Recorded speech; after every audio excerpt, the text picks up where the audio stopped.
Welcome to We Can Do Hard Things. When I tell you that we have been waiting so long and with such anticipation to do this conversation, we are talking today to one of the most important artists in our family's life. Yep. Not just artists, but people, activists, just way of being. People we look towards. And that's Katie Gavin. Mm-hmm. Katie Gavin, you'll see. This conversation healed parts of us, I think. It made us feel hopeful for the future for the first time in a while. It is about so many things. It's about how to find that little kernel of desire inside of you and how to have the courage to unleash it out into the world. It's about intergenerational healing, about how to honor what's come before us while also letting go of what we don't want to take with us into the future. It's about recovery and addiction and how to begin to make our lives that have become small, bigger. It's about listening to the signals in our body. It's about how to live right now in a way that makes this planet habitable and more beautiful for the next generation. It's hard to believe that all of this is in the conversation. It's so beautiful. You'll see. It's it's literally one of my favorite conversations we've ever had on We Can Do Hard Things. Same. Katie Gavin is not only our personal hero, but is also a musician and member of the pop band Muna, of course. Life's so fun, and released her debut solo album, What a Relief, which is the soundtrack of our home this past October 2024. It's an album about desire for connection and the obstacles in the way of achieving that. Gavin's explorations of desire and intimacy are time-worn and so necessary right now. And her songs truly are sort of like a clarion call for her generation about how to live and how to look inside yourself for guidance and move forward. She is currently in the studio with Muna working on their forthcoming album. And I just want to say, I'm attaching this to Katie's bio. She is now my best friend. Yes. Abby Wambach's best friend. Yeah. And that's my dream. And also she calls me a Femme dom, if you want to know what that means. This is what's going to be going on our new bios now. Katie Gavin is now our best friend. Enjoy.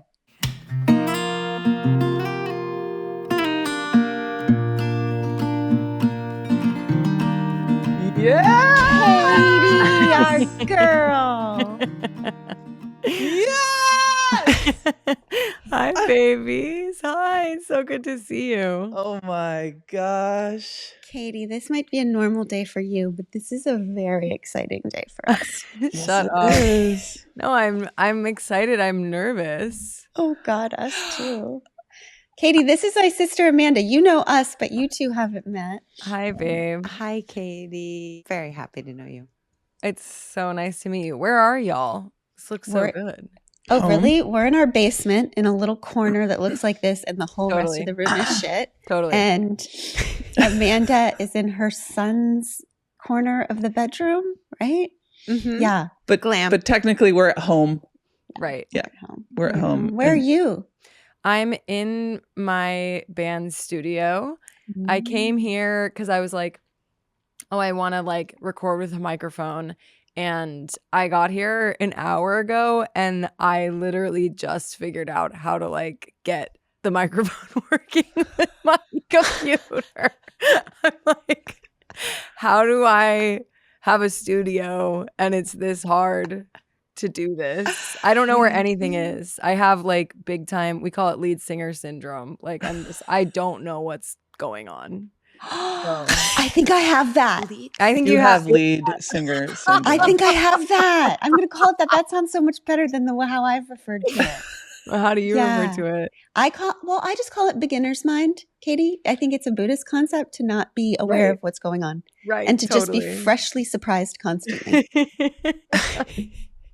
Yeah, totally. Speaking of freshly surprised, we have to we're going to do our best to just be cool about all this, but by the end of the hour, you're going to understand how actually important you are to our family. It's borderline creepy. Yeah, I kind of feel a little bit a little creepy about it. You're the most played person in our house. You are.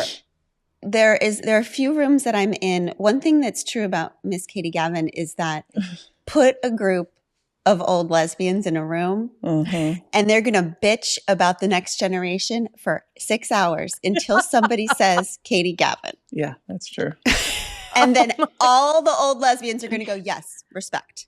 Respect. That is the only thing I care about. I think you know this. Like, for me, it's like the elders know everything. And by the way, we have to actually be defining our terms here, though, because I feel like a lot of what you're talking about is old lesbians are just the same age as the lesbians that I hang out with. So I don't know where this is an interesting.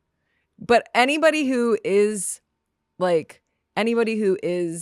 at all older than me. First of all, anyone that is at all younger than me is my child. I feel like you're probably the same way. I'm like, yes, you are a child. I meet a lesbian that's like 3 years younger than me, I'm like, you'll understand when you've lived life. You know what I mean? I totally hear that. It's like, but it's so freeing to be. I feel like there is something in lesbian culture where it's like the older we get, the like we're seen as like hotter and wiser and more revered. And that's really how I feel about like anybody who has lived a little bit more than me. I'm just like, all I care about is impressing you and being in your good graces. So well, you are doing really well with that. Brett, can you show Katie just like what just happened the other day with Emily and Amy and Melissa? Yeah, hold on just a second. Oh my God. Wait, were you there? Where were they? I just follow them wherever they are. And Totally. I ended up in a room with them recording this. Like, I just recently got to know Katie Gavin from Luna. Oh. She is an amazing human being. I love her. She's a really wonderful human being. And I went to go see her play her solo show in New York, and I met her friends, and it was like, I was going to say a kid in a candy store, but it was more like, here I am, this person in my age with my experience and trying to use the tools that I have. These young people were so inspiring. First of all, they were all non-binary, all her friends. One of them was talking about how they flew to Egypt so that they could try to sneak over the border or get food to Palestinians. Oh, that's Parisa. Like on the ground, complete courage that they wouldn't even call courage. Yeah. It's just the way that they live their truth. Mm-hmm. So I'm like, y'all tell me what to do and I'll do my best as a middle-aged, like, whatever. Totally. So inspiring. So there's a Totally. whole, like, circle. That is my bestie right there. That is my bestie. I really love Emily so much. You know, like when you meet somebody and it's just like immediately you don't have to explain anything to each other. You're just like, you're one of my people. Yeah. It was so easy with her. And she came and did Closer to Fine at my solo show in New York. It was really wonderful because I feel like Emily is one of those icons that I think it might be a beginner's mind, like has no idea that she's an icon. I know. So it was really special to have like her in front of a crowd of young lesbians and non-binaries who were just like absolutely losing their shit. Also with Parisa, this is my friend who like definitely is kind of like the like on the deepest level of activism that I've witnessed in my life. But I've never seen them, like they're backstage at a lot of my shows in New York and I've never seen them like fangirl over anybody. And they really lost their shit for Emily. Oh, Emily deserves that. Emily does deserve that. Mm-hmm. Yeah, Emily deserves the world. So I'm just going to tell you a couple little tidbits of how you have affected my life. First of all, I think we first heard Muna when we were living in Florida. Mm-hmm. Our kids were playing you constantly. Mm-hmm. Silk Chiffon became my whole personality. And then I had a vision of myself in rollerblades on the Strand. Like I was like, this is my personality and I'm going to manifest this. And so in the first week that we lived in California, I made Abby go buy me roller skates and I roller skated down the Strand. And then I fell so hard that strangers had to stop and ask me if I needed an ambulance. Right. And so I was like, yeah, life's so fun. Where Like, did you so fall? fun. Wait, did you fall on your ass? Yeah. In my head, and then someone And said, your "Does she need an head? ambulance?" And I had a 10-minute Silks for Fun life. Glennon, Anyway, no. I try, Katie. I No, try. okay, fine. but this is the thing about roller skates is that like they are so dangerous that I my know. worst falls have been on roller skates. I have some friends that are derby girls. Yes. And they like, you know, during the pandemic, I really like joined everybody in like just becoming like manically hyperfixated on roller skating. Yeah. Like what happened? We needed life to be so fun, Katie. We needed life. Yeah, we really did. But I have now made a distinction between if I'm outside, I have to have roller blades because skates are so sensitive, and I've cracked phones. I've like been in bed for 3 days with like a swollen knee. Like it's a serious game when you're on skates. Makes me feel better. Yep. But you know what we should do? We should go to like an indoor rink and get you back on the skates. I want to do that sounds because good. like, Yeah. you know, any little rock or any little like change in elevation or like No, a it's not crack, right. you're going down No. on roller skates. But I had the socks, Katie. I'm sure you look cute as hell. Oh my God. I did. Yeah. Oh my God. she Right looks up so until the cute. fall on the Yeah. ass. It was a good look. Yeah, totally. I mean, yeah, it's like that's what really draws us in is like it's cuter. It's cuter than the Yes. blades, but it is a really extreme sport. It was extreme. Okay. And then the other thing is when we were in, we finally got to talk to each other because we had a really good friendship. You just didn't know about it yet. And then we were in The airport.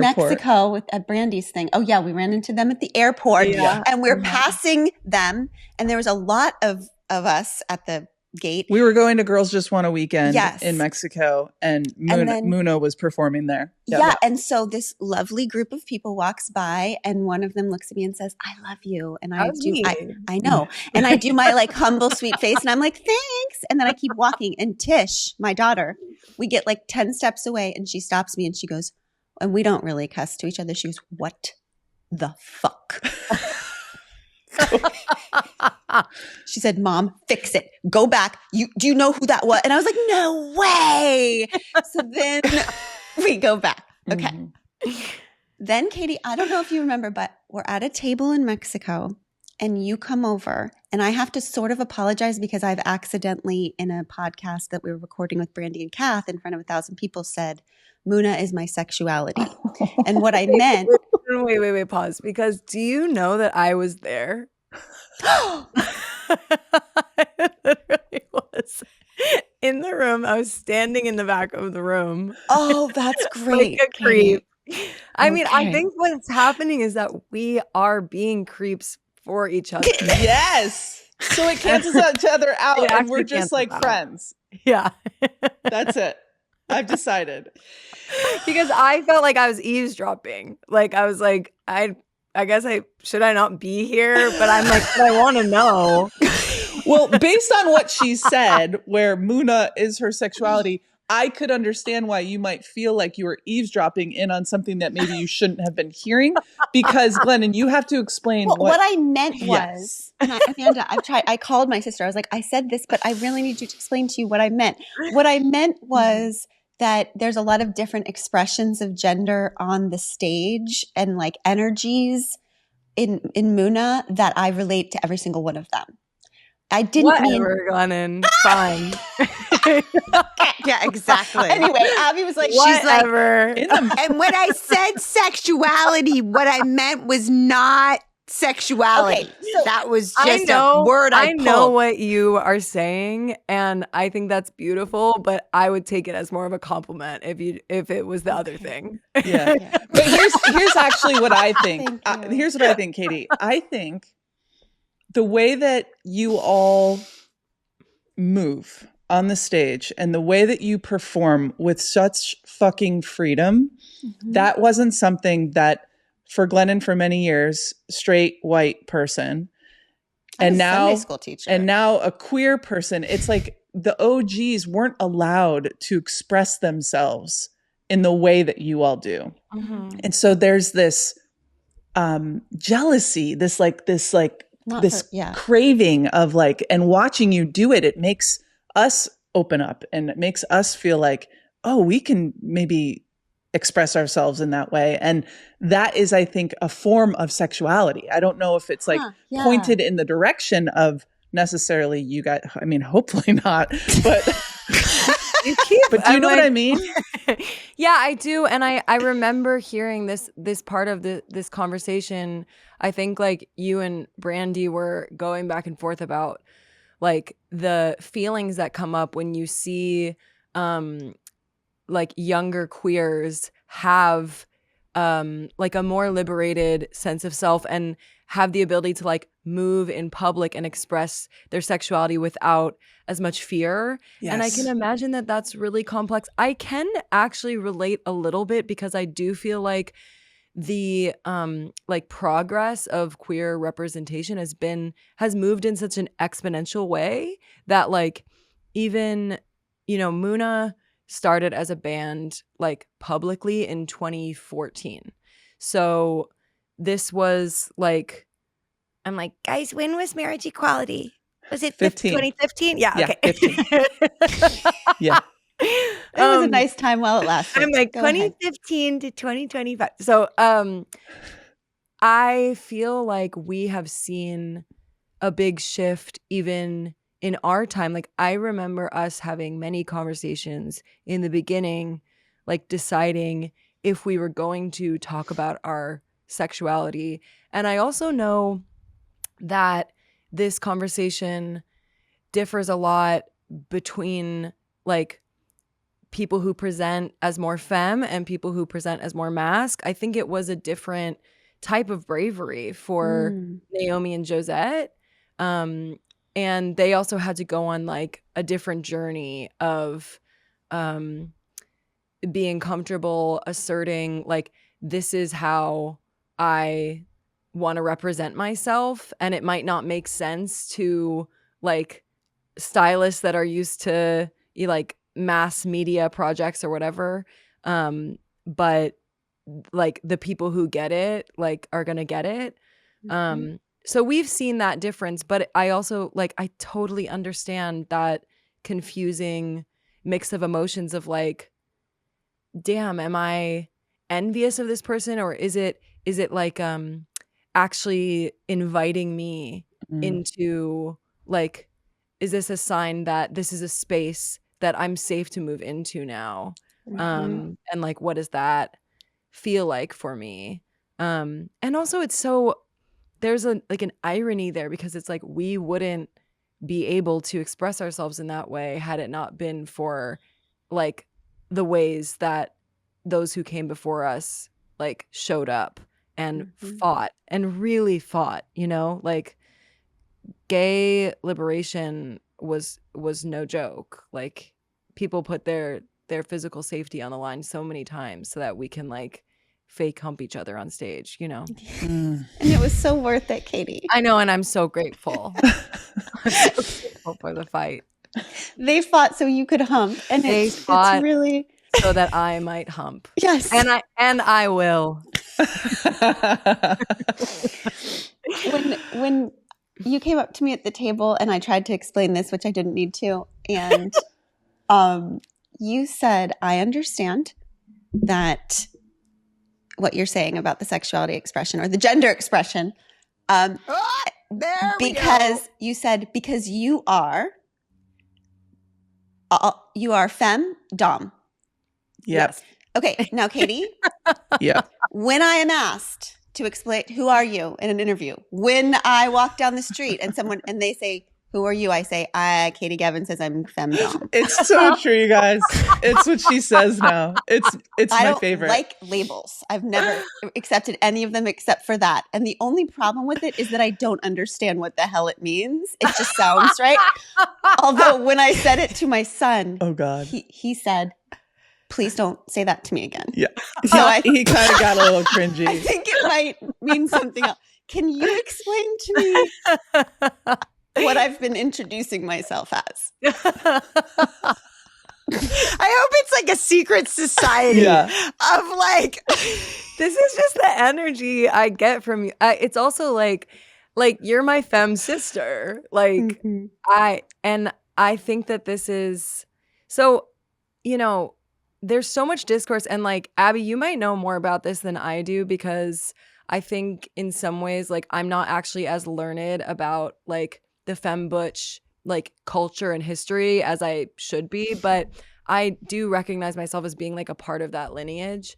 But I think that to me, femme dom means that I have embraced that one, I'm super queer, and two, I have like a strong feminine energy that like doesn't take away from my queerness. Like I love to get glammed up. I love to like look hot and like have that be a part of my power, And I think the dom part, it also comes from this history of in like a femme butch dynamic, maybe in it from a time where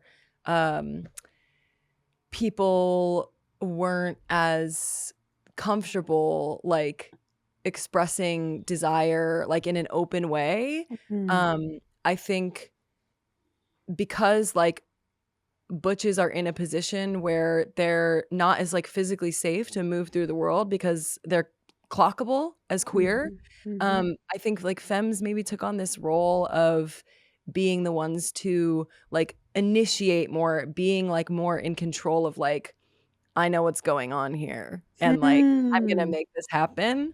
And I think that kind of energy like also applies to other things.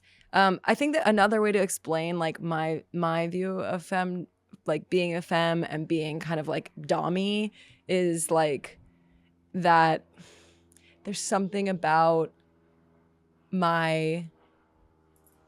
it's just like separating this idea.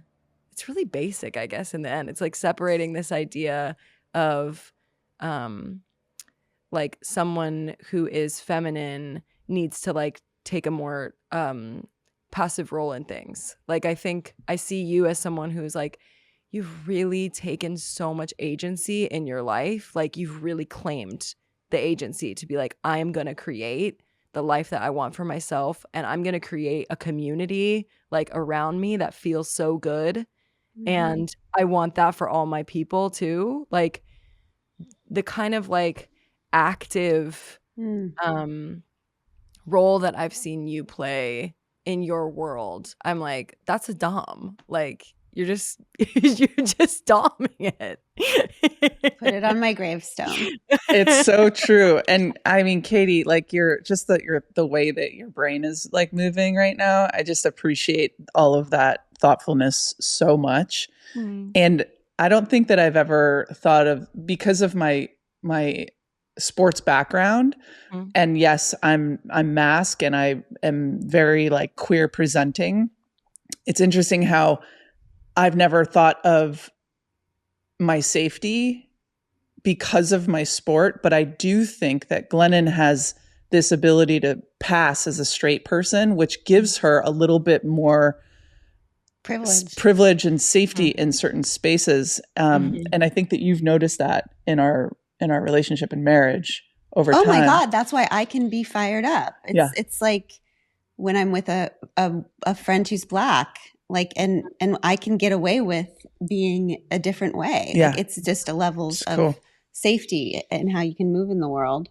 Yeah. And having to navigate that individually with like every relationship, Naomi and Joe and I have had a lot of conversations about like when I should be like, a bulldog on their behalf and when they really don't want me to get into it with people. Exactly. I have that conversation all the time. Totally. Like, stop. This is not, because you'll be safe if you start this fight. I mean, I get in some things and I can be with people who are like, you'll be safe for the next 15 minutes if you start this shit, and I will not. Right. Yeah. Interesting. And now it's time to thank the companies who allow you to listen to We Can Do Hard Things for free. I'm not a dog person. That is a thing I would actually say out loud with my own mouth. I'm not a dog person. When the kids were 8 and 10 and we had the opportunity to adopt a foster dog, it felt to me like grocery shopping or washing jerseys, just part of what a family requires and something you do to take one for the team. Then we adopted Seamus. And I would like to ask all the tiny baby puppies everywhere around the world, forgive me for my ignorance, because I am now thoroughly convinced that people who are not dog people are just people who have not had a dog. And maybe people who most need a dog. Because I can't even believe that I almost went my whole life not knowing this particular kind of love. Seamus is obsessed with me, and I am obsessed with him. I think that maybe dog love is what people are talking about when they call love unconditional. I do absolutely nothing, and he is absolutely delighted with me, which is why I would do nearly anything to delight him, which is why I got so excited about partnering with Mave. Mave is the only fresh, ready-to-serve dog food made with real human-grade ingredients. We're talking beef, kale, sweet potato, blueberries, not pellets, not fillers, actual food. And you don't even have to thaw it. You just scoop it up, serve it, done. It's amazing what real food does. His coat is shiny, he has so much energy, and he just seems so happy. Also, Seamus is a big boy. He's a 75-pound golden retriever. And so we're always worried about his hips and joints and the possibility of hip dysplasia. So we give him Mave's hip and joint supplement bars, which are basically treats, but are actually mobility multivitamins. And it helps me to feel like he'll be running and wagging and wiggling pain-free for many years ahead. So if you've ever had that same little worry in the back of your mind, am I really giving my dog the best? I can't recommend Mave enough. It's 100% human grade. It's convenient, no thawing necessary. It's delivered right to your door. And most importantly, it's real food that helps your dog feel as good as they make you feel. Go to meetmave.com and use code PODSQUAD at checkout.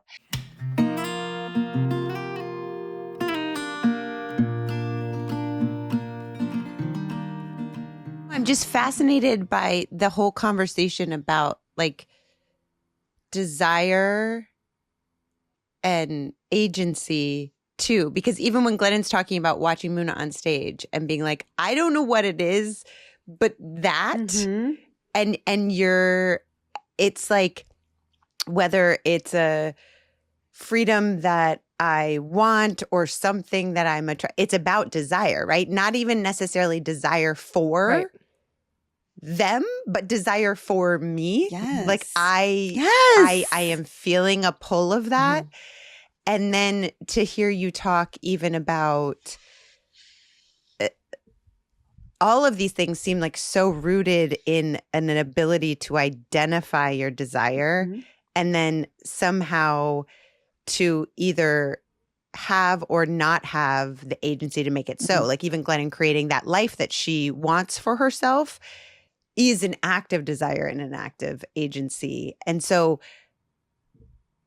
I've never really, I don't know what it means when you can't identify the desire or where that comes from. Like a lot of people can't say, they will say, I don't know what I want. I don't even know what I want for dinner, much less what I want for my life or what I want for my relationship or my sexuality or whatever. Do you have any thoughts about like what that comes from, the ability to identify like, I want that, either that person or that life, and like what doesn't happen for people who can't do that? Totally. I mean, that's really huge. I think thanks for pulling that out of what we're dancing around.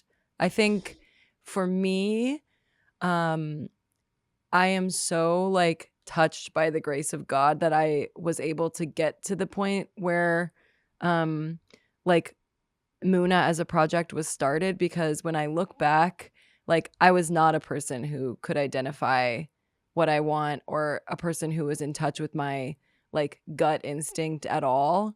And I think in a lot of ways, like having Muna made me accountable. It's a big part of like what put me on my recovery journey. And like I want to like get into all that stuff, but I also am curious about how, I mean, maybe this is a conversation for like another time, but I'm still at the beginning of figuring out how to talk about recovery in like a public way, and like a way that feels good. So I guess I'm just like asking higher power to help me. I mean, for me, the recovery thing is sort of like everything else. It's like the desire conversation you're having, because when you think about how do you find out what you want, I don't know how most people do that. I truly am a person who has to learn the hard way. That's how my life's always been and will continue to be. For me, identifying desire is a lot like, you know, that story of whoever it was, some famous sculptor who said that all they do is they take a rock and then they cut out what isn't the sculpture, that the sculpture's already in the rock. All they're doing is chiseling away what's not the sculpture, and then the sculpture. That's what desire is for me. I have to constantly try things and go, not that, not that, not that. I know the not that. What I am good at is not suffering through the not that for too long. Okay. I was going to say, did you used to feel like guilty about when it was not that? Like, yes. And struggle with, I think I'm still in that part a little bit where it's like, if something isn't working, I feel like it's because I'm doing something wrong. And I just have to like figure out how to make it work.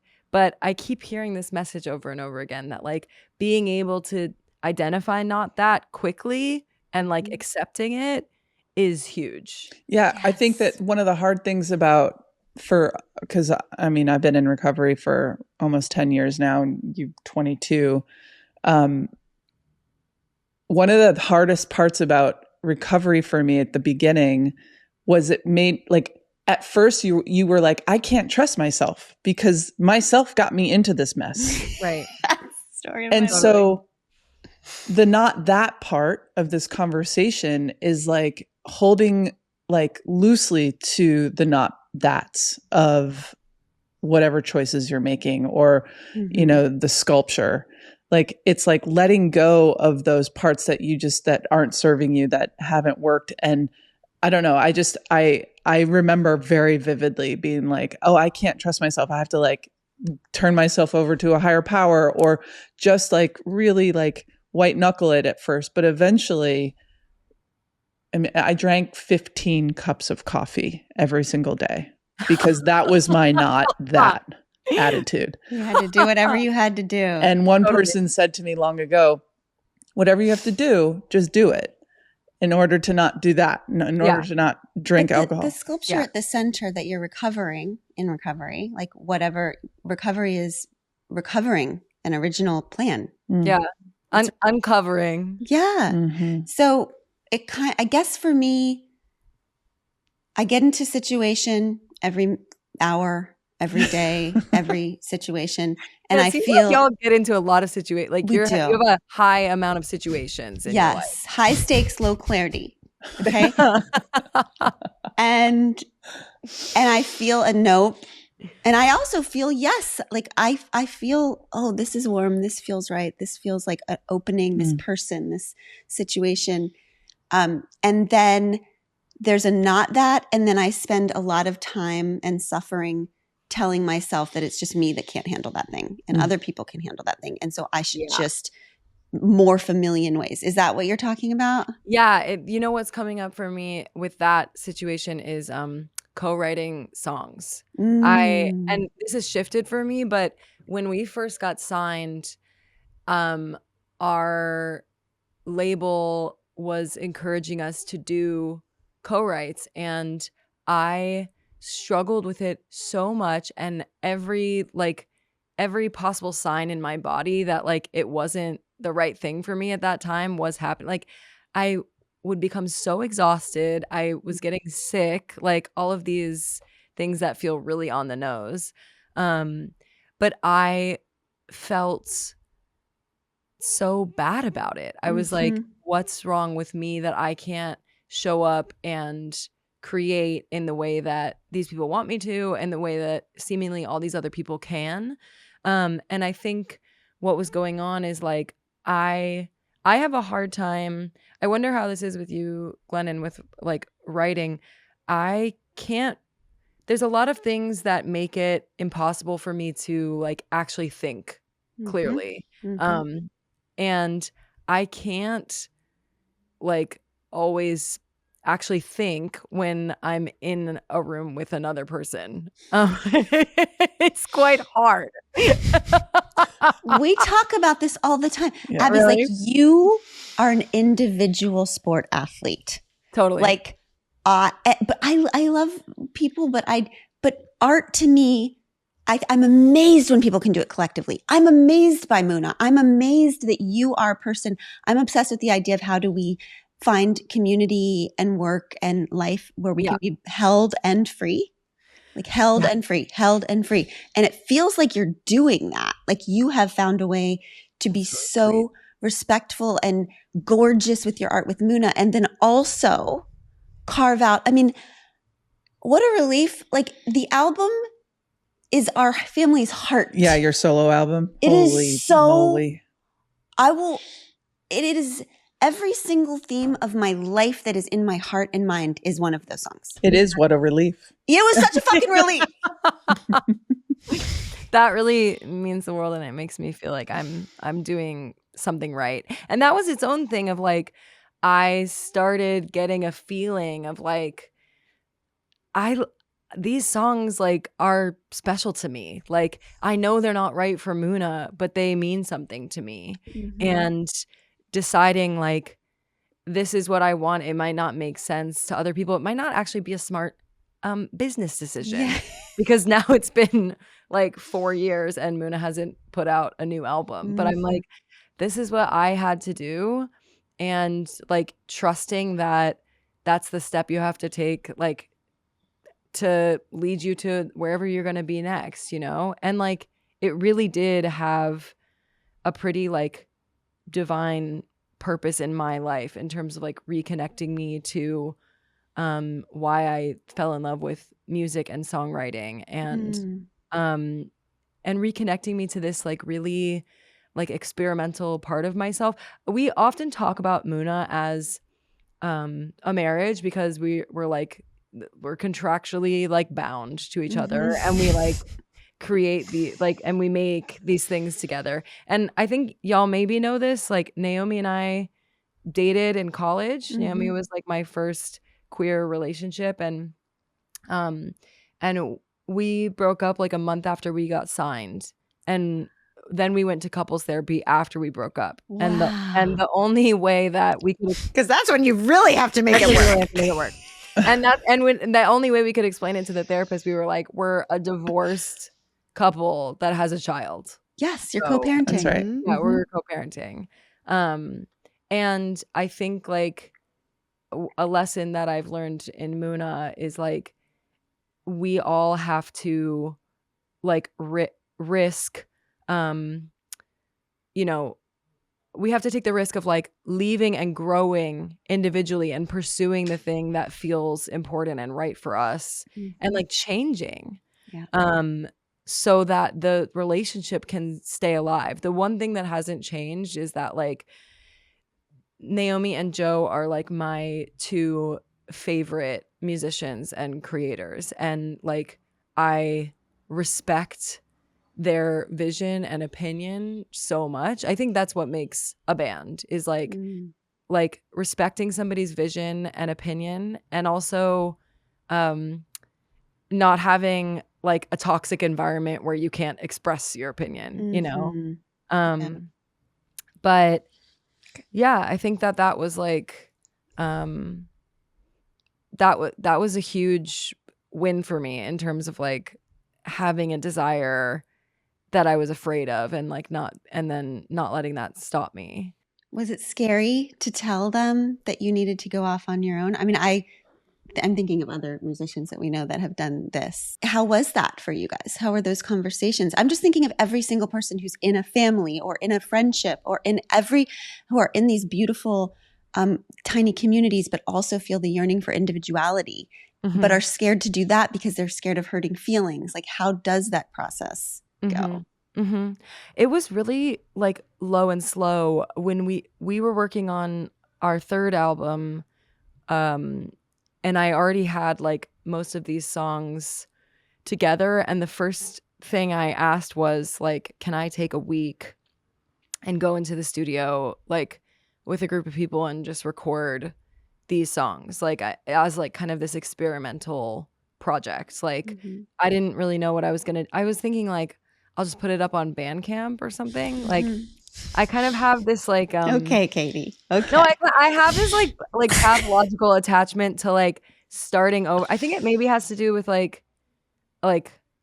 under earning type of vibe where it's like I want to like undervalue things so that it's less vulnerable. Totally. Yes. We can get into that. I get that, Katie. That's I'm not. It's like vibes of like, listen, I'm not even trying. I'm just like I'm not new even here. actually trying. I'm like I just spent like 3 days on it, and like so there's no way it could even be good. Yeah, you know, under promise, over deliver. Oh, that was surprising! Look how well it did because our expectations were none. Yeah, exactly. So I think like it's funny actually. Like I guess maybe I didn't really know that it was gonna be something that like snowballed, and I wasn't necessarily being honest with myself about how much I cared about it. But I like recorded this batch of songs. Again, we were working on the third album, and I showed it to Phoebe, who had just signed us, signed Muna, and she was like, "These are good. I want to put this out like as a solo record for you, but I want you to go back in the studio with my producer Tony Berg and like work on the like work on it, like spend more than 3 days, Katie. It's worth it." Yeah, and I think it was I felt a few different things because first of all, like the early version I did was with my friends, and there really is something really special about like those versions of those songs. I should send them to y'all. It's like there's something really special about it just being like a group of people like throwing something together. And like everyone who worked on the first version of the project, I'm like so grateful to.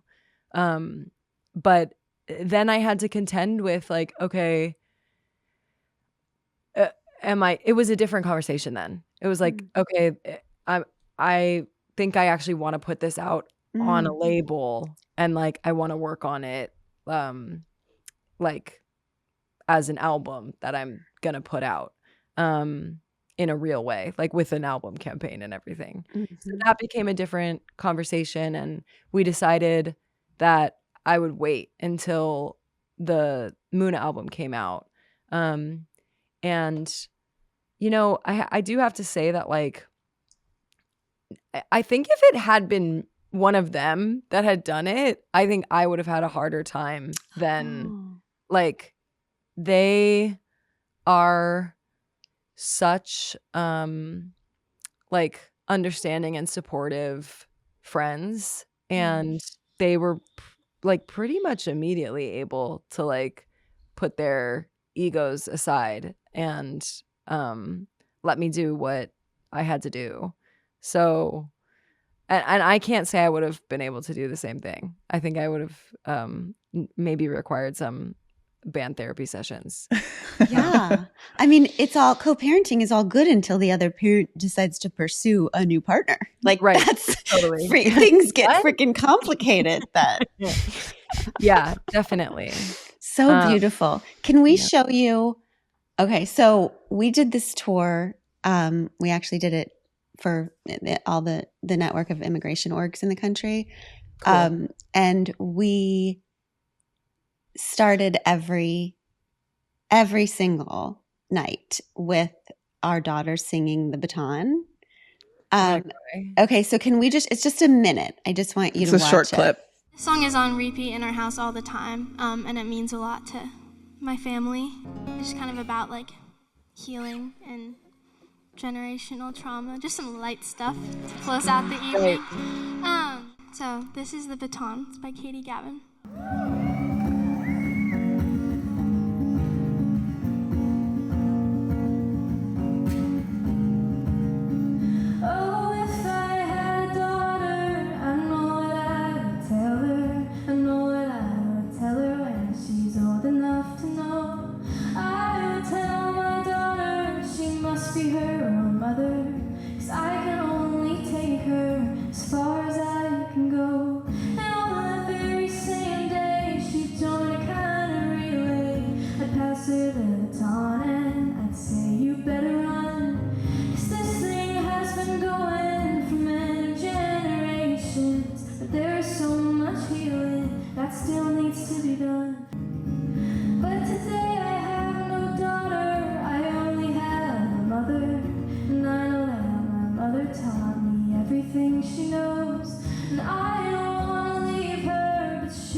Oh, Tishy.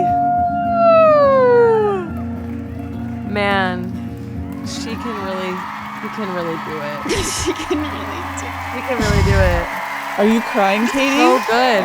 Maybe. Oh my gosh, so was Glennon. And like, I was jamming last night to that song because we just finalized that clip. And I cannot tell you, there has been a point that I was playing it so often that my family's like, okay, maybe there should be a different So then we song. played Inconsolable. Yeah.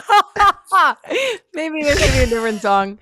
No, it's really kind of diabolical to make me watch a clip of Tish performing it with you there. Like, I think that's really too much. I think. And then there was a night that my mom was in the audience. Yeah. So Tish is singing to my mom. We're there. And then we all poofed into dust. No, we're doing violence to people. Agreed. I had a few shows where like I had different family members when I did the Hollywood Forever cemetery show, or it wasn't at the cemetery, it was at the Masonic Lodge, but my mom sang it and she learned the harmony and it was the cutest thing. And also my older sister is pregnant, and so she was there like the last time. I think it was like Red Rocks, which was one of the last shows on the Lucy Dacus tour that I did. And like singing to my pregnant sister. It's like, it's really crazy. It's really crazy when you're actually like in the presence of multiple generations of women. It just makes me be like, I love my mom. Katie, how did that start? Like I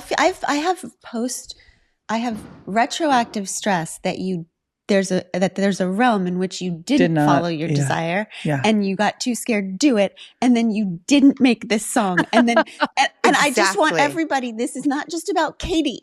This is about the little kernel in your body that thinks that you have a desire to put something that's inside your body outside your body, and should you be brave enough to do it, and just look like that. And how somehow that's selfish, because like.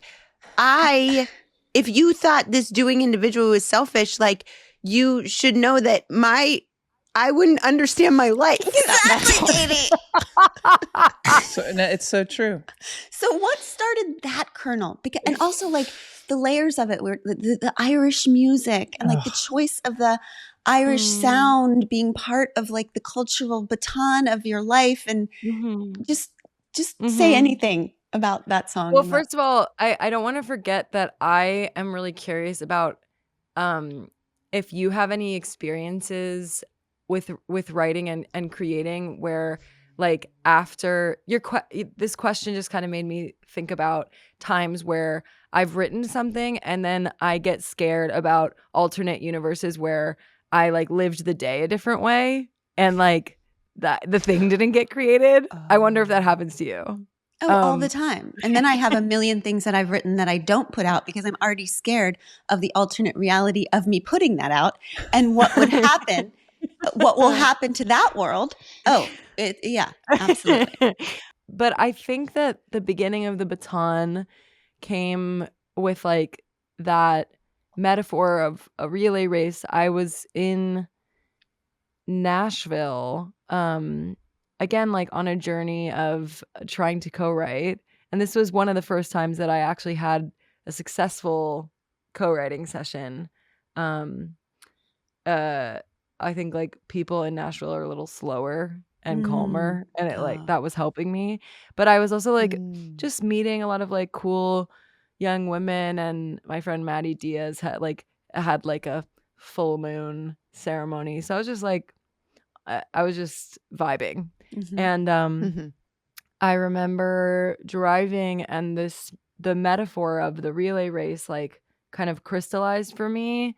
And I remember feeling like I think I had heard somebody say at one point that like you have to find the metaphors for you that you can use as like oars. Like you have to find the metaphors that are helpful, you know, like that will move you forward on your journey. And, you know, there's so many ways to talk about like where we fall short in terms of like loving each other. And I think this image of like, maybe we're not actually like falling short generationally, but we're like fulfilling the part that was like meant for us to fulfill, and also we're going as far as we can, you know, like that's just like we're doing all we can do is like what was meant for us to do.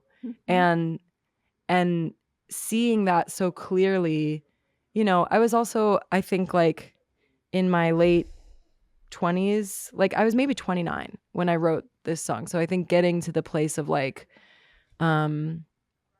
really understanding, not really understanding, let's be honest. I'm not a mom.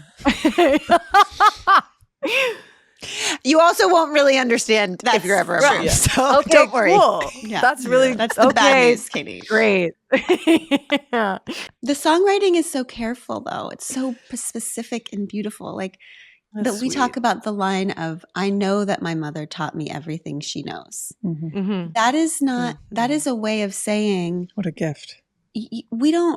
There is so much focus on what they didn't do and what the bad stuff is and what they couldn't get their shit together to clear out and and I live in that world often. But that line is so wise and generous and true. It like one of the times the kids said, my mom is always being the best mom she can be. And I was like, that's sweet. Like she didn't say she's the best mom. Well, yeah, there is a little bit of it. Like when I was going to show my mom, I was kind of like, I wonder if she's going to hate this song. Oh, like interesting. Because I think it takes like, I mean, like there's so much emotion in it. Like there's definitely a sadness there. It's like we want to be like more than we are for each other. Yes. You know, like there's always going to be that straining. But I think, you know, I'm really lucky to have a mom with whom I've had a lot of conversations about like I remember at one point, like, we'll see if she's cool with me sharing this story, but like, I remember when I was in early recovery, I was probably being like a snob about it. And I was like, I actually figured out that there's like actually a way to live that like we should be doing. Oh God, And, Katie, newly sober and CrossFits and vegans. Vegan. No. Newly bad. sober. Evangelical. No, it's really bad. Yeah. And I Yeah. think she was like, you think you're like so much better than me. And it's annoying. And and I think we had some conversation that kind of was like, you did the same thing to your mom when you were my age. Like, my mom is really fiercely independent, and after college she like went to the Philippines and like did work that her mom didn't want her to do because she was like, that's like not safe. And my mom was just like, this is what I'm gonna do, this is what's right for me. And I'm like, I'm separating myself from you right now, but it's because I am the same as you. You know what I mean? Like, I'm like, yes. it's because I'm independent like you, you know? Katie, every time my kids walk around with their little notebooks and I know they're writing shit about me, Right. I'm like, I want you to know that I gave you the match that you're using to light me up. Yeah. And like, how funny is that? It's That so is funny. It's Great very irony. funny. Great Yeah, irony. It is. But yeah, I think it was also definitely from a point of like, I'm sure y'all went through this in recovery and doing the steps of like just seeing things like, you know, like zooming out and being like, oh, like my grandma was dealing with a lot, you know, and seeing how that affects, like, it's not just like, my mom is also a daughter. Yes. That's so crazy. And now it's time for our ads. As you may have noticed over the last 20 years, I never know what to do with my hair. Some days I actually make an effort to do it, but 30 minutes later it's pulled up on the top of my head again, no matter what.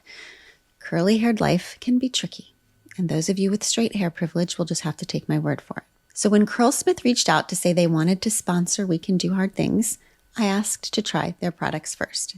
They sent me their curl quiz, which took just a couple of minutes, and I answered questions about my curl type, thickness, climate, and dryness. Yes, dryness, important for all of us menopausers.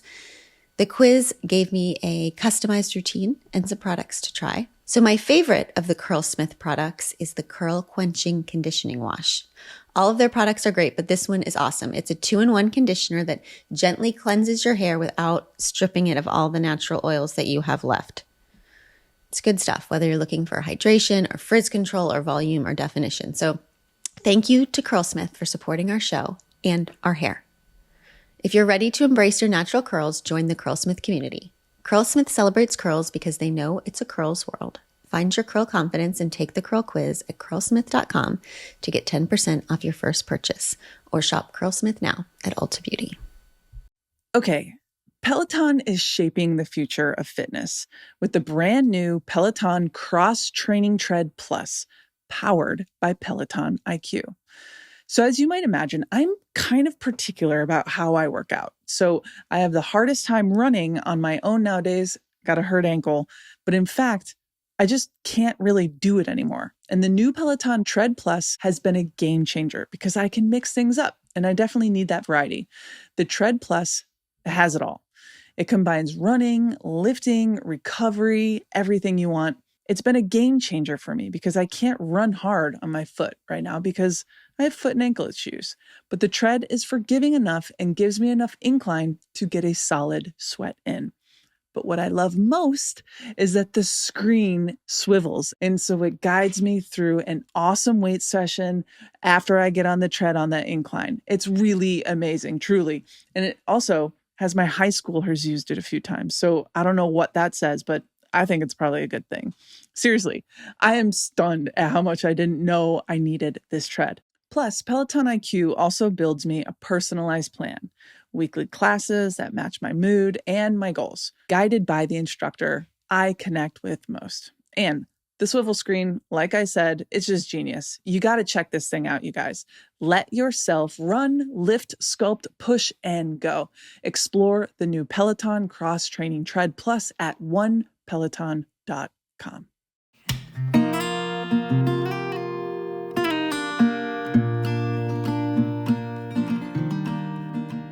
How is your recovery? Where are you in it, and what are you thinking about What it am I these recovering days? from? Or I don't even know. Just what do you want to talk about when it comes to recovery? I think I'm like ready to begin again in a different area, which like life has a way of showing you, it like, does. the blind spots. Damn it. Recovery is a slippery slope. Totally. But I also feel like actually taking it back to this, Amanda, your question about like getting in touch with our desire. I came into the rooms when I was 24, and like getting sober, like that first year, I was really pretty low functioning. I had so much anxiety that I couldn't drive a car. So I sold my car.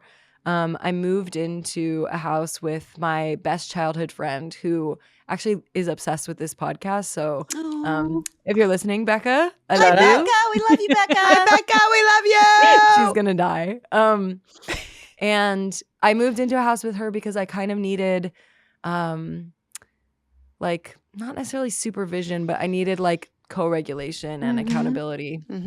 And my life was really small, and I remember like feeling really like the progress was on like such a small level. I felt like my life had like shrunk down to a little nucleus, right? And I think at that time I was like, this takes so long. It takes too long. And I'm not seeing like the results that I want. I was really impatient with like what was possible. Yeah. And I think now it's like, so now it's like been 8 years, and I think I overestimated like what would change in my life in like the first year of getting sober, and I really underestimated like what can change in 8 years. Yeah. Like I think that it feels really crazy to witness like in my life the actual laws of like the abundance of nature, man. And it's like if you plant a seed and you can wait, like it's crazy what can happen, you know? Yes. And you know, I'm sure y'all understand this. It's like there's things that really change and there's things that really don't change. Like one of my biggest addictions is like people, and like if there's shiny people, then I can like get lost in fantasy, and kind of like my life again, like internally it becomes really small just around like one person. And so that's a little bit scary because sometimes I am just walking around and going about my life not trying to get high, you know. And all of a sudden it will happen to me, you know. Did you just stop for a second? That I've never heard addiction described that way before, but it's a really important way of when your internal life gets very small around something else. Is that what you said? Is it like you fill up with that thing as opposed to yourself suddenly? Yeah, my sponsor calls it the treadmill in the cosmos. Like it's like we have this like entire universe around us of things that can make us feel like a huge array of feelings. And we put ourselves on a treadmill, and the numbers on the treadmill tell us if we're good or bad, you know? It's like, or like a text back is going to tell you if you're good or bad. Yeah. It's like, I need to make things like small and binary, you know? Yeah, I do know. Mine's an actual treadmill, but that's beside the point. I'm actually wondering if mine might be an actual treadmill as well. My partner pointed out to me recently, like, you know, there's a lot of different things going on with like different people in my world that I'm close to, and like I have a big impulse to like I can be really codependent and like want to step in and save people. And my partner pointed out, sorry, someone's throwing something in a dumpster. My partner pointed out that I've been like technically working out twice a day, like most days of the week, because I'm like going to the gym and then I'm taking dance classes. And I was telling myself like, oh, it's because like I'm just prepping for this next album cycle and like, you know, I can like justify things in an interesting way. But then I was just like, oh. Yeah. I know that so well. Oh, yeah. But how beautiful is it when you have like people in your life who can like point gently? She's a gentle pointer. She really is. She does it every day. Do you think that there's something inside of us that when we chip away everything, knows what we want, what to do, how to recover, how to be in the cosmos? I'm asking you about baby lizards right now. Okay? Totally. Wait, tell people because I don't think people are going to know. Baby lizards, there's a line in Inconsolable, a song on Katie Gavin's solo album. It's called "But I've Seen Baby Lizards Running in the River when they open their eyes, even though no one taught them how or why." And the context is, I might have just turned this into our own story. So if this context is extra, this will be fun. But it's like the context of this idea that Katie's suggesting, that we have something in us that knows how to find our way home and back to each other, just like lizards. No one teaches them, but they know how to get to the river to get what they need to survive. The context is a relationship where they are shutting down to each other because they feel like internally they're too much of a mess to show themselves to each other. So there's a line in it that says, you run into the house trying to be your own savior. Like, that's all I do. So, but the idea is that if we just keep feeling our way through this, if the two of us in this relationship just keep returning to the part of ourselves like baby lizards that know instinctively how to move next, we get out of our heads and into our bodies, we can find our way back to each other. That's my understanding of this song. And also, these two people may have been from families who didn't like hug or love or find their way to each other so much, so they didn't learn it. Yeah. I think we're all Irish here, Katie, just so you know. Wait, are you really? Oh, yes. Irish as the day. So cute. Yes. Where in Ireland do you know where your family's from? My sister knows all of this. Where, Amanda? Yeah, we're mostly like Connemara, Galway area. Cute. Galway girls? Yeah. Well, I think what I'm gathering is that you understand this song way better than I do. I'm like, oh, that's so cool that's what this song is about. Yeah. So I'm like, can you just tell me how to be baby lizard? I think it's also helpful to, like, in my life, one of the biggest like signs of progress that I will still celebrate like a little kid is, let's say I'm having a spiky moment with my partner where like I'm feeling upset. Spiky. I'm gonna use that. We say chippy, that you're getting chippy. Spiky. Sometimes I have days that are crunchy where I'm just like, why is it so crunchy today? But I'm like, but I'm upset. A huge win for me these days is actually being able to trace back, like,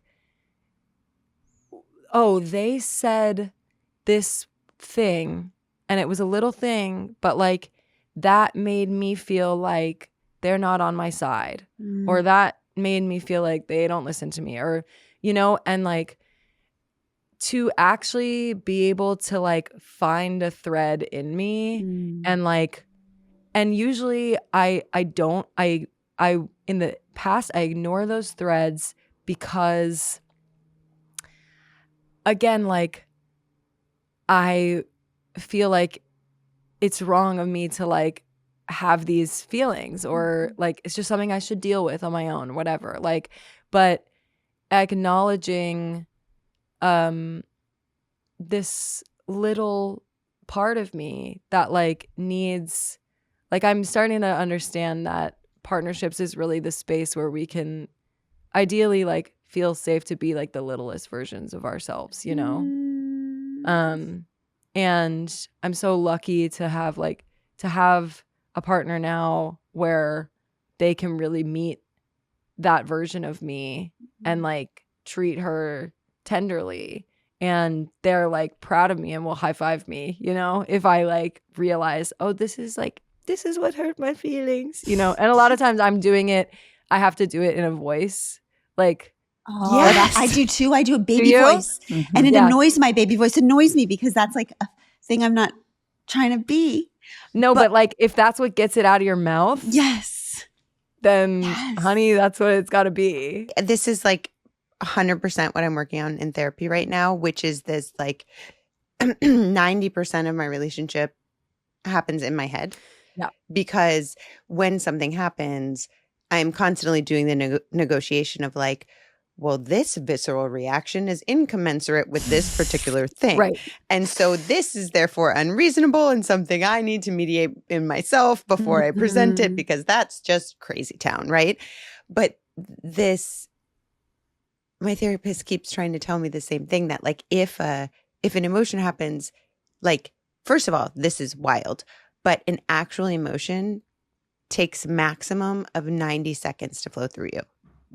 Like if you will actually sit through the cycle of an emotion, it's 90 seconds, which means when it's taking you, for example, 72 hours, that is not actually a cycle. That is like you're spinning. Right. And the reason you're spinning is because like that thing when you're saying like that hit me in that way that doesn't seem like responsive to what actually happened, because it is hitting the baby lizard. Like that thing is an old thing of yours. So you're right that it isn't commensurate with the situation, and it's so real, and it's going to continue to be real until you can bring it out and be like, this is that little thing. Yeah. So it's like that's necessary to avoid it continuing to happen, which is just wild to me. Yeah. I always thought this relationship is for this relationship, not like all of my stuff is here, and this relationship is a tool to get to all of that stuff. Oh God, that's so true. We call it the softest self. You said the littlest self, and we call it the softest self, like you're the person that you feel safe with being your softest self. And it would make sense when the softest self feels threatened that you would put up a spiky self, right? Yeah. It's like when I find myself being spiky, it's because I have just felt like somebody was going to see the softest self. But sometimes I don't even realize that that's what I'm doing. And so being able to, there's something interesting in this conversation about like time. And like Amanda, what you're saying about like an emotion like flowing through us, like just like the idea that when we get these signals like from our body, whether it's like something hit the baby lizard or like something is like not right for us, it's not something that we want, you know, it's like working on like the ability to just be listening to like that. And there's something for me about the more I like clear away shame, the like faster and freer I am to express like, this is the message I just got. And like, it doesn't have to be like good or bad or right or wrong, but like, this is the message I just got. Yeah, really interesting. God, which is full circle to desire, right? Because like if you are getting a message and then you have shame on top of that message, like shame is the ultimate desire killer. Totally. Like you're not able to be free in that way. That made me I immediately just went to being gay. I'm like, shame is the ultimate desire killer. I'm like, I'm like, it didn't fully work for me. Your will is strong, Katie. I'm like, it actually force is can strong be kind with of this hot if you're like messed up about it. Yeah. If you're a doll thing, there's a whole thing. There's a whole nother conversation. That's a whole different thing. Yeah. Oh my God. What do you, when you think about your baton, like what are you desperately committed to carrying on from your lineage, and what are you thinking about letting go?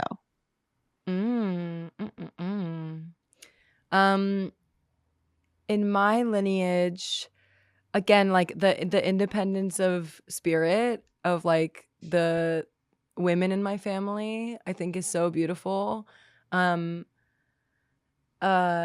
Elsewhere in my ancestry, like my dad has an incredibly like tender heart, and he's a lawyer, but he really has like the heart of a poet. And I really honor that, like in him. Like he's a really amazing listener, and he's the person that I like know I can he's someone I know I can go to, like if I need like kind of like a non-judgmental, safe space. And I think I really hope to like carry that on. I think there's so much interesting stuff. So my kind of like political home in LA is a organization called Resource Generation. And I feel like this could be like, I'll try not to get into a whole different world here, but no, please do. We're going to ask you anyway about what you wanted to. Please do. Okay. Well, Resource Generation is a group for people that have like some kind of inherited wealth, who are interested in like redistribution. And it has been such a fascinating like process and home for political education to think about. I was raised in the North Shore of Chicago, which is like a very white, wealthy bubble. And I really do believe that there is like a very strong like white supremacist culture that has certain characteristics that I really like took in when I was younger. There's certain things like being like averse to conflict, like privileging like quantitative signs of success over like a physical feeling in your body, like and I think also I still struggle with like, growing up in a bubble like that. There's a really like narrow idea of success and and like valuable like people. Yep. And I think I had to do a lot of like unlearning to understand like it's okay if that's not what success looks like for me, and that's not the kind of like life that I want to live. And that doesn't mean that I'm not grateful for everything that my parents have like given me. But yeah, I think that there's a lot of like I am really interested in like privileging like having a rich community over having like endless resources so that I don't need community. Ugh. So, yeah, that's exactly what we're talking about. Katie, and that's exactly like, what we're talking about. If you could, it's we Really? have this is the conversations that we're having at our dinner tables constantly. Cool. And I just know that this is the answer. I just know that this is the answer because I was telling Abby recently, it's like we're just railing against, basically hoarding and greed and more, and the Western idea of just like conquering and more, and just never sitting, never stopping, everything being a conquest. And it's like colonialism, even in your life and your yes, right? big time. Yeah. It's like, I don't know if you've read the Naomi Klein's Doppelganger yes, book. so good. It's so good. She's amazing. She's amazing. I know. She really is. She's kind of the one. But I feel like she connected a dot for me with like this hoarding and this kind of like endless like defensiveness and like and the other side of that being like that there's an existence of this like shadow land where like the resources that we're hoarding are not present in that place because we're hoarding them. And there like this kind of mindset globally of like you're either just this replication of kind of the dynamic of like Israel and Palestine. Yes. That's like, all it is. That's why no one wants us to talk about that. Because it's just a microcosm of the way we've agreed to run the entire planet. And if we start to actually see that, we will see all of it. Yeah. Clearly. And that it's like connected to there's a violence in the mentality of like I need to have as much as I can possibly have.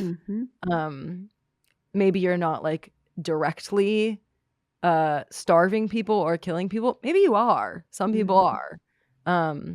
But yeah, I think that I think a lot of us, and I think there's something that is like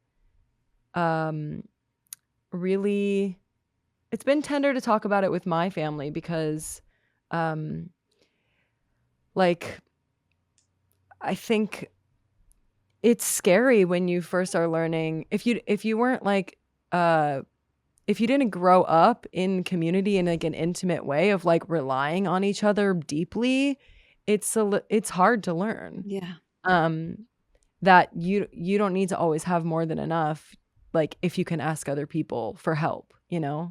But it's like, who wants to do that? We haven't learned to depend on each other because the individualism has taught us you get what you need and you care for yourself by your own resources. And that has, but it's also very, when I was talking to Abby about how I'm railing against this greed and this hoarding, I think what we're being called to by your generation is to not only call that monster out like it's outside of us, but look at that monster inside of us. Because while I'm railing at people for being greedy and hurting each other, I am just beginning to look at my own hoarding and my own individualism. And I also have seen, and we're having these conversations about generational wealth because of this, because of what you're identifying. That's so interesting. But it also, Katie, I'm seeing, it feels like the concept of enough, we just haven't been taught to care about or see any end to it, like there's any enoughness.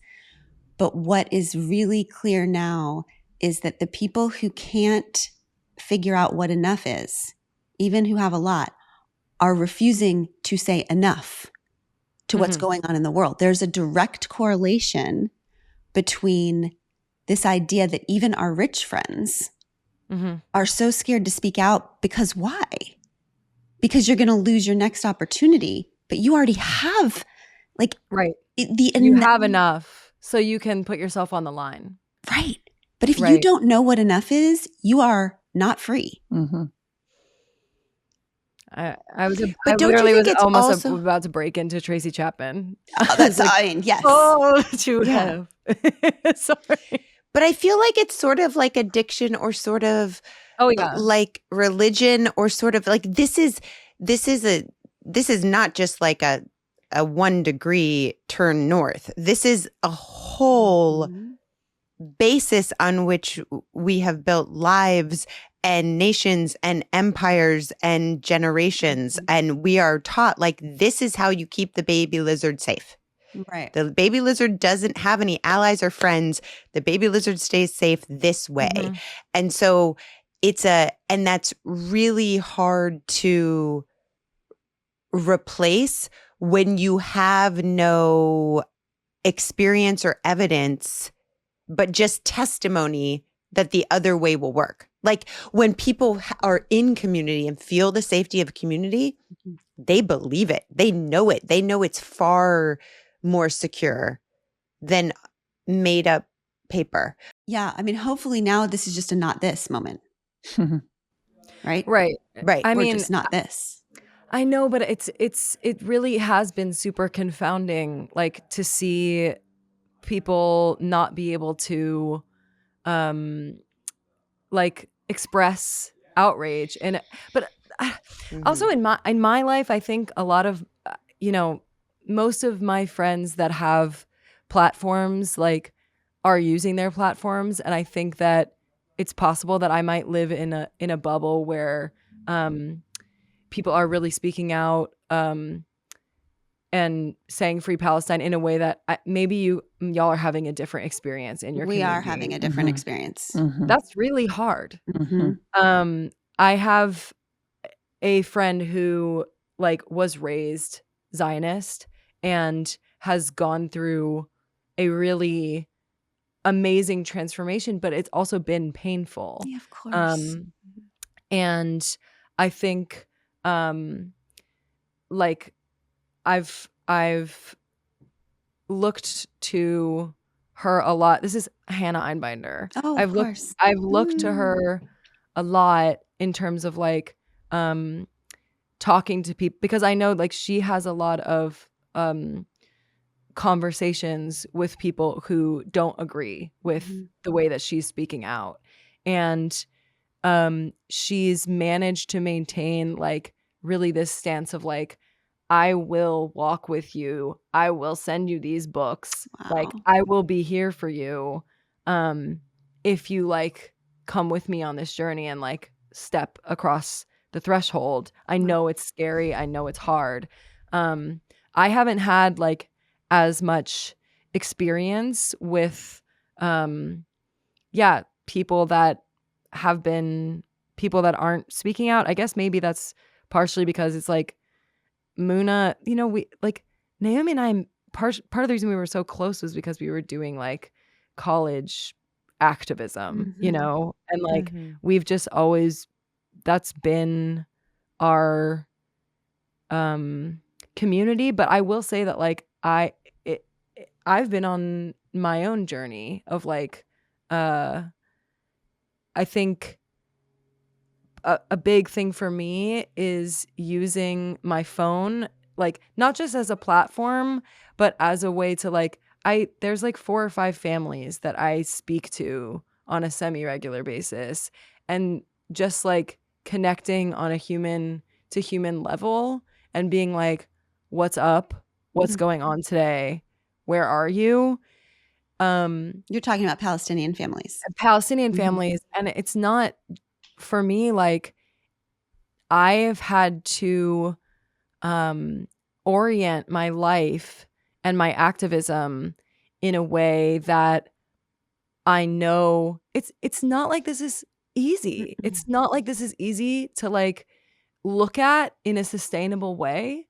And I found that for me, having a few people that are going to message me and say like, how are you doing, Katie? Like, this is what's going on with me today. Like, that keeps my eyes like on this genocide in a way that's sustainable. And also like there's other things for me, like going to direct actions. I don't do it necessarily because I think it's the most effective way to organize, but I do it because I'm the kind of like ADHD person where I get such a buzz from being in the streets with other people who like believe the same thing as I do, that actually keeps me going. I'm a part of Resource Generation because then I'm accountable to like be with people every other Monday who like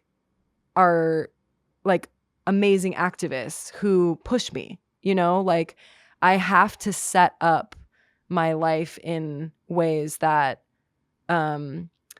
make me less likely to like slip away from my values, Yeah, I do. So good. It's like recovery. It's like recovery. So good. It's another Baton situation. We need to let you go. You have so many things to do. My God. So we're going to stop. But it does feel all tied to that. Like you're looking so hard at your little family and what you want to bring and take. And then you're looking so hard at your wider family and what the generation has told you about how to live, and taking the baton and being like, I've got this. I'll take a little bit and reimagine my own way. Yeah. It's beautiful, Katie. Yeah. You are so special, and we adore you like deeply, and we believe in you, and Thank everyone we love believes in you. And I love y'all. we all see you, and just, when you need anything, just text Come your hang aunties. out. We want to hang out with you. I'm just dying to hang out. Let's hang out. I'm frankly dying to hang out. Let's hang out. I'm so grateful. I can't believe you had me on this podcast. Are you kidding me? This has been my favorite podcast we've ever done. I can't believe it. I'm For real. so grateful. Thank you for everything that y'all do. Thank you for being like such leaders. Thank you, Glennon, for being the femme dom that we need in the world. I might curl my hair. Be the femme don you need in the world. Curl my hair, but I will fuck you up. That's our tagline. And also, Totally. you guys, Pod Squad, we're gonna put all of you're gonna.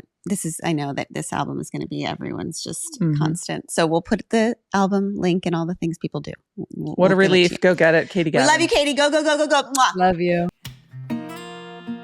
We Can Do Hard Things is an independent production brought to you by Treat Media. We make art for humans who want to stay human. Forever Dog is our production partner, and you can follow us at We Can Do Hard Things on Instagram and at We Can Do Hard Things Show on TikTok.